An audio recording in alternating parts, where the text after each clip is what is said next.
जहां न पहुंचे नजर वहां की है हमें खबर। अब देश विदेश की खबरों से रहिए ना बेखबर। अब आपकी आवाज पहुंचेगी। भोपाल मध्य प्रदेश के मुख्यमंत्री मोहन यादव ने अपने जामनगर दौरे पर कहा, हमारे यहाँ वन्य संपदा और वन्य जीवों से जुड़े विषय पर काफी काम किया जा सकता है। इस दिशा में हमारा बड़ा अभियान चल रहा है। इसमें गंभीरता से कुछ और निर्णय करने वाला हूँ। इसे लेकर आज मेरा गुजरात के जामनगर का दौरा है। मुझे हमारे वन्य जीव की दृष्टि से मध्य प्रदेश पूरे देश में जैसे फॉरेस्ट का एरिया हमारा बहुत ज़्यादा है, उसी प्रकार से परमात्मा की दया से और हमारे सभी फॉरेस्ट डिपार्टमेंट और वन्य प्रेमियों के कारण से हमारे यहाँ मध्य प्रदेश में सभी प्रकार के वन्य जीव, जैसे टाइगर, देश में सबसे ज़्यादा टाइगर अगर कहीं है तो मध्य प्रदेश में है। लेपर्ड, तेंदुए की संख्या भी पूरे देश में सबसे ज़्यादा हमारे यहाँ है। गिद्ध, वल्चर, ये भी पूरे देश में सबसे ज़्यादा हमारे अपने राज्य के अंदर ही है। मगर, घड़ियाल, अब तो हमारे यहाँ किंग कोबरा भी लेकर के आए हैं।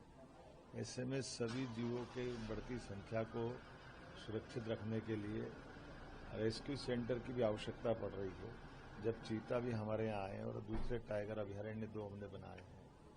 चीता के लिए भी पालनपुर कूनो के बाद अब गांधी सागर तरफ हमने उनको छोड़ करके एक नया पार्क डेवलप कर रहे हैं। तो उनमें हमारे अपने कई अधिकारियों को मैंने भेजा है कि हमारे यहाँ रेस्क्यू सेंटर संभाग स्तर पर स्थापित होना चाहिए। अभी एकमात्र रेस्क्यू सेंटर हमारा अकेला भोपाल वन विहार में है, क्योंकि जानवर जब घायल होता है तो उसको सही समय पे सही इलाज मिल जाए और उसी आबो हवा से वापस उसको छोड़ दें। कई बार हमने महाकौशल से पकड़ के लाए और उसको रेस्क्यू करके भोपाल में रखते हैं तो उसको यहाँ के वातावरण आबो हवा में दिक्कत आती है। इसी प्रकार से हमारे यहाँ जब पर्यटकों की संख्या बढ़ रही है तो उस दृष्टि से हमारे यहाँ जू भी बढ़ना चाहिए।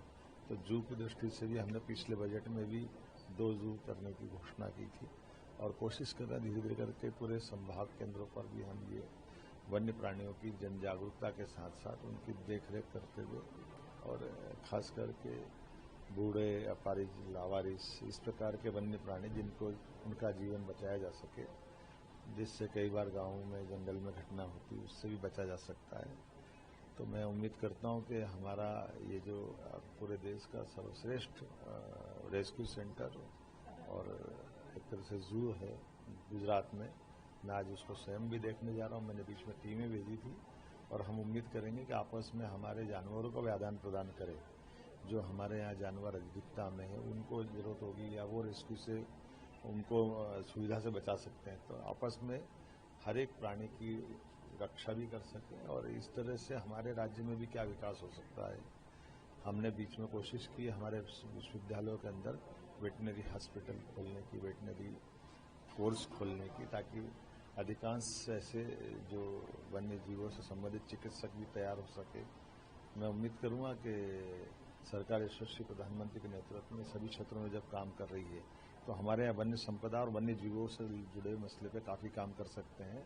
उस दिशा में ये बड़ा अभियान हमारा जो चल रहा है, मैं उसमें गंभीरतापूर्वक और कुछ निर्णय करने वाला हूँ। इस दृष्टि से आज मेरा गुजरात दौरा है, जामनगर का वो स्थान है। हम तो आपके माध्यम से ये भी अपील करेंगे कि कभी बाकी को भी मौका मिले तो वन्य प्राणियों से अपनी निकटता बढ़ाइए और कभी कोई इस कारण से कोई वन्य प्राणी खतरे में दिखाई दे, किसी की जान पर संकट आ जाए तो नज़दीक के फॉरेस्ट ऑफिसर से या जिला प्रशासन से संपर्क करें। हम हर व्यक्ति की जिस प्रकार जान की चिंता करते हैं ऐसे वन्य जीवों के प्रति भी उतने ही गंभीर है। आइए हम सब मिलकर के इस इकोसिस्टम का चिंता करें। बहुत धन्यवाद।